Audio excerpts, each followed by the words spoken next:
Welcome to Soul Awareness with Constance Messmer. My name is Constance Messmer, and I will be your host for this podcast. I have had mystical experiences my entire life. When I was young, I just didn't have the words to explain what was happening. But later on, midlife, I found the words and had to reconcile the combination of my spiritual upbringing with my psychic learning that came later in regards to finding the words, and then actually putting the both together, realizing it was really all one. It's with the senses of our soul that we're better able to navigate our world, whether for just our own personal well-being or communication with the spirit realm, loved ones that have crossed, angels, the divine. These have been part of my experiences my entire life, and I've taught countless classes on psychic, soul development, and spiritual awareness. But I'm ready to put all my teachings into a podcast, and I am excited that you are interested in joining me. Throughout the podcast, when I tell personal stories to illustrate the lessons that I want to teach, you're going to hear slight pauses. Those are the times when I'm actually also listening to spirit in case I'm supposed to be going in a different direction. I have been in the field working as one-on-one doing reads for people. I've been a medium, conversing with loved ones that have crossed to the other side, but also a medium for non-vocal humans, people that are either severely autistic or just don't verbally communicate, as well as animal communication. And I have also been a channel. A channel is someone that just delivers divine messages. I let spirit speak through me, whether they're angels or God, always only the good guys. That's it. I just work with the light.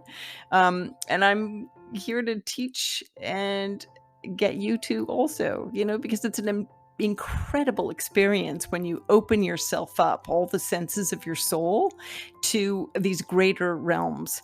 Your life will be far more full and happy and exciting. And I'll teach throughout the various lessons about discernment so that you can discern truth from your ego mind or other extraneous voices that might be playing through your head. But I'm really excited to share this information and my stories of mystical experiences to empower you on your own personal journey and in your own spiritual evolution. So thanks for joining me. Today, I want to tell you about the most profound experience in my life to date. In order to tell that story, the moments of that story, I have to actually backtrack and tell you two more experiences that occurred previously throughout my life.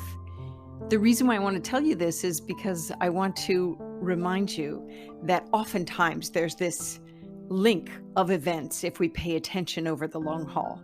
Things don't happen right away. Sometimes it's a lifetime of creation because we're not ready for certain things to happen. Sometimes, I'm not saying always, I'm saying sometimes, or I'm saying for me anyway.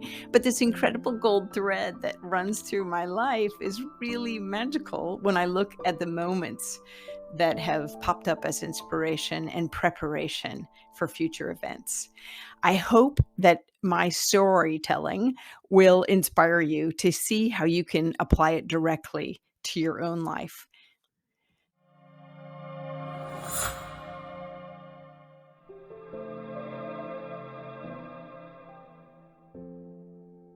Somewhere in my early 30s, I was just minding my own business when I felt the pull of spirit around. And for me, that feels just like a knowing that I need to close my eyes and do what I call focused attention on the spirit realm. And on this particular occasion, I had already, just kind of evolved enough in my own spiritual awakening to what my path and vision and purpose was in my life that I realized there were times when I needed to commune with spirit. And so on this particular occasion, I closed my eyes. I was just sitting in a room, closed my eyes, went into spirit. And what immediately popped into my internal field of vision, my mind's eye, was this man totally looked like Jesus. Robe, beard. I was like, oh, this is Jesus. Okay, great. And so then I was like, all right, what should we do? And he said, just follow me. And I was like, oh, okay. Now that's a standard saying of Jesus. So without checking, hint, hint, I followed him. And in my mind's eye, it was as if we were going down, down, down, down. And things were getting darker and darker and darker in my mind's eye. Now, I realized, like, I should kind of tune in a little deeper here. And so I began to notice how was I feeling, the sensations, the energetic sensations on my body and in my vibrational plane. Now, what does that mean? That means, like, how does my body feel? Like when I feel God or Jesus or just, angelic realm, my heart gets hot on fire. My whole essence opens up. This was not happening. I felt cold. So I was like, hey, wait a minute. And I said to this poser, are you of God? And I imagined in my hand throwing a great ball of light at this being. Now, how did I know to do that? Because a few days prior, I was sitting in meditation and my grandmother, then deceased, had come to me in meditation and showed me how to throw light to check for truth. You do it in your mind's eye, in your imagination. Imagine, kind of conjuring up or holding up this big ball of light that is intended to discern truth from untruth and good guys from bad guys, and you throw it at the being. And if they are of the light and who they say they are, and they are good, they will get really big, your heart will get warm, the connection will feel really good, and that will be that, and you can continue. If they aren't who they say they are, if it's not of goodness and light, they will usually go away. So I knew this from my grandmother's efforts just a few days prior. And here I was in front of this Jesus trickster energy, realizing this was not Jesus at all. So I quickly disconnected by saying, in other words, I turned my attention away from him, my vision away from him. I said, get away from me. And I did that with the intention of turning my attention away from him.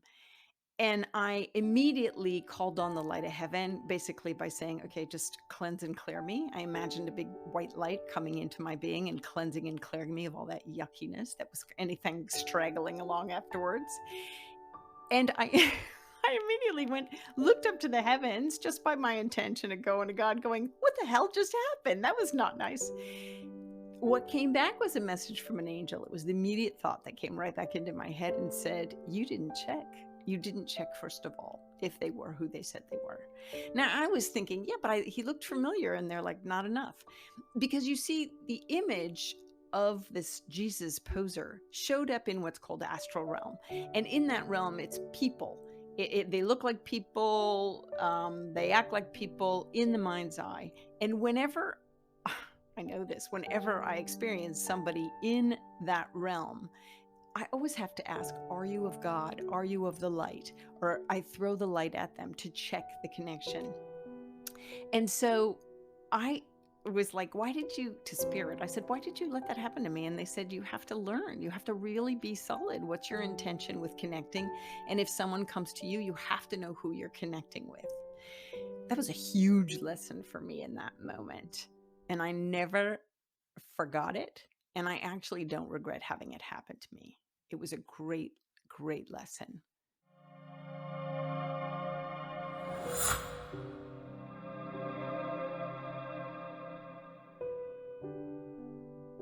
Fast forward years later, still in my 30s, and I'm at a conference in Boulder, Colorado. And I'm with a bunch of people. I decide to, the conference is like, I don't know, hundreds and hundreds of people. And I decide to go in through the lunch and get my lunch and sit like with spirit's direction on where to sit, right? And so I kind of just lean into it, asking spirit, where should I sit? Where should I sit? And my body becomes like this magnetic pull. And I turn with where I literally feel the pull of my body towards this giant U-shaped booth with chairs on the outside. Also on one end. So I head over there. I see some of my friends, my new friends at this conference. I'm stoked. And I slide into the bottom or the middle of this U-shaped, horseshoe-shaped booth, Not my favorite place. Felt a little blocked and barricaded, but that's where Spirit wants me to sit, so I sit there.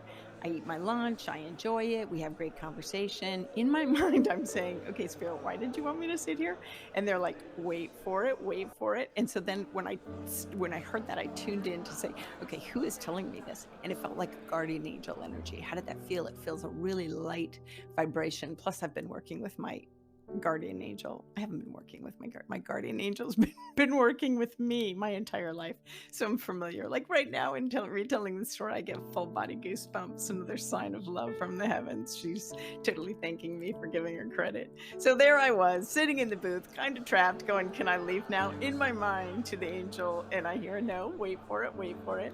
So all of a sudden, kind of at the end of this lunch, for whatever reason other than my need, this woman breaks into this story about how she was once sitting in meditation, not really focused on achieving anything other than just quiet stillness. And all of a sudden, in her mind's eye, the room lights up and she sees this bright, bright angel. She knows it's an angel. I don't know why she knows it's an angel, but I know she knows it's an angel because usually they're bright light and they've never really had physical form. They can take physical form if they need to in regards to getting the message across or whatever kind of service work they're doing.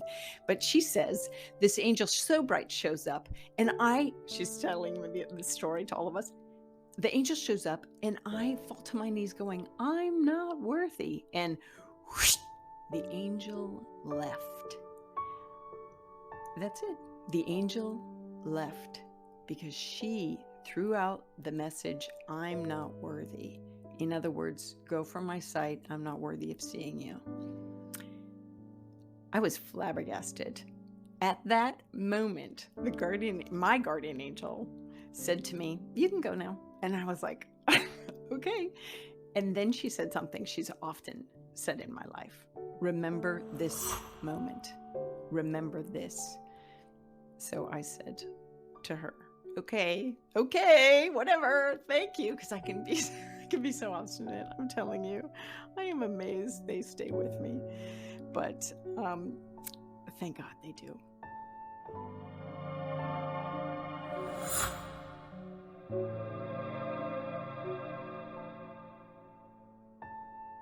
So now, later on in my professional work as a psychic medium channel person doing reads, connecting to God or connecting to spirit for people, I worked out of my home. So I'm in my home and I'm watching a movie on television with a friend. And all of a sudden I feel spirit pull me towards my treatment room.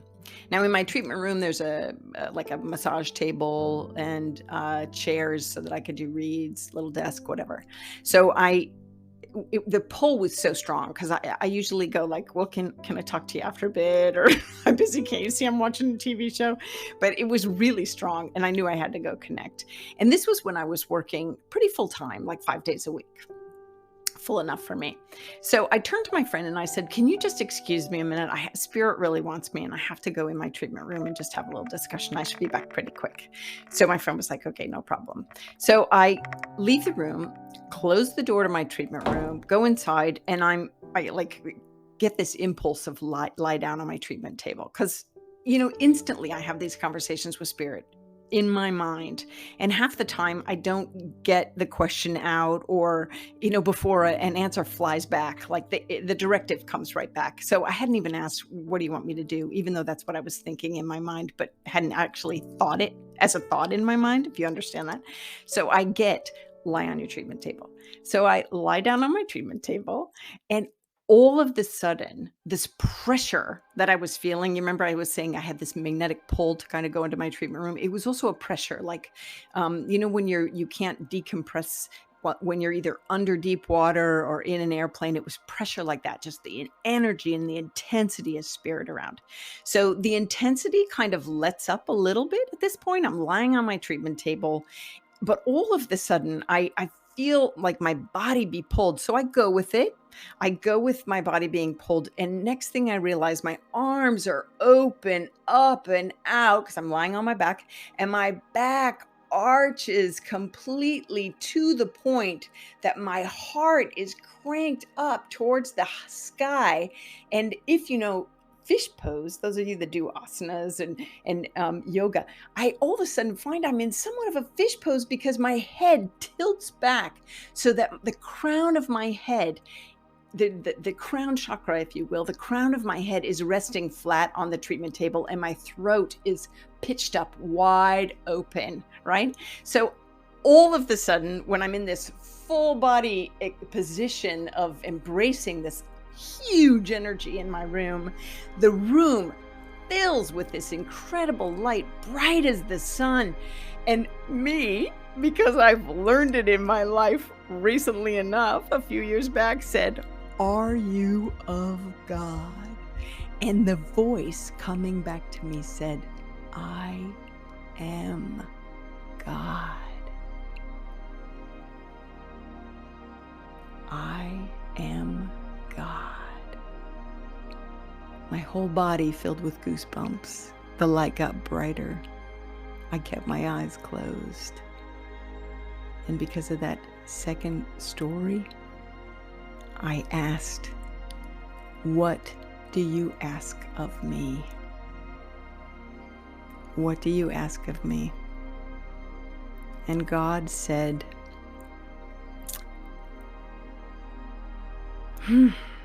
God said, "You will be able to read people's hearts, to know what is blocking them and keeping them from me, so that you might bring it to the light and heal them, so that you may teach them to communicate and connect with me, so that more hearts would be open and more healings would occur." And then God went on, but I'm not going to tell you the rest. When the light then blessed me with a wash of healing energy and sealed this pact, if you will, this consecration, if you will, on my heart and my soul and my mind and my throat, blessing me, blessing me, blessing me for all eternity, hands and feet everywhere blessing me. Only then did the light begin to dissipate. And only then did my body come to relax. And I opened my eyes slowly. Took a few deep breaths, realized I had been crying. Sat up slowly, rather staggered out of the room in shock, and shared some of the story with my friend, like I am with you now.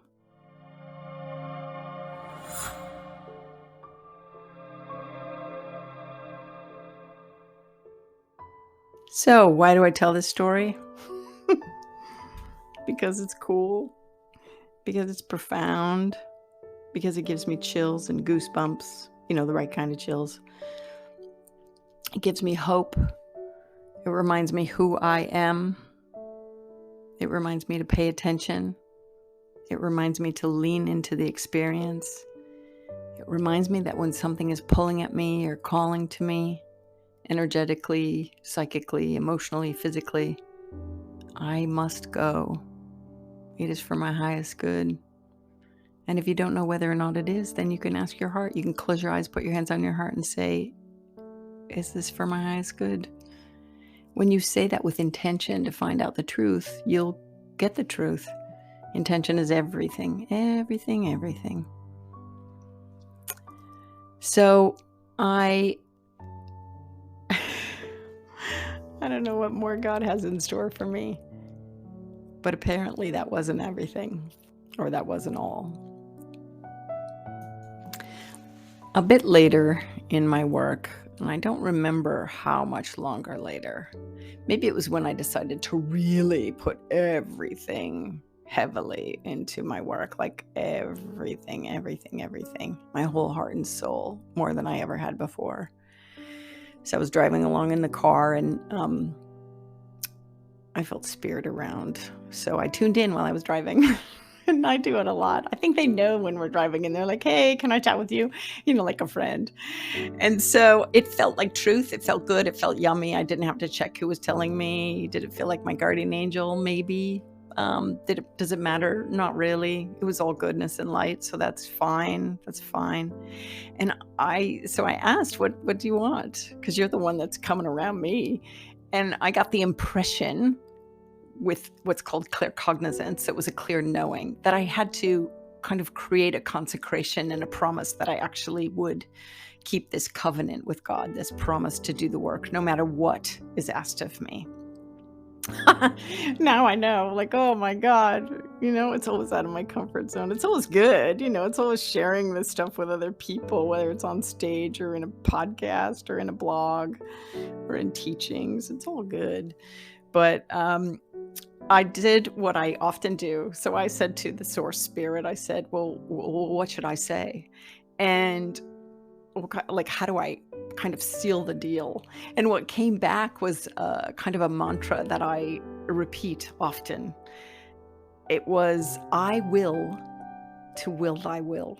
So I'm saying this to God. I will to will thy will. If thy will be difficult, give me strength, keep me clear, and keep my ego out of it. Thank you. Amen.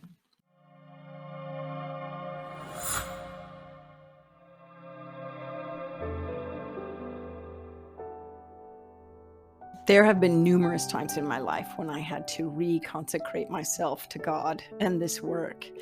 And it's usually before I come into a big shift or change in regards to the work, maybe like a podcast, having to do this. But it's always been beneficial because what it does is it just kind of reestablishes the grace of God within me. I feel it when I turn my life and my everything over to God, my voice, my heart, my knowing. And I just wanted to say that it's just an important part of my process personally. And I wonder if it's an important part of you too, to kind of, when you're committing to something, to really tie it to God.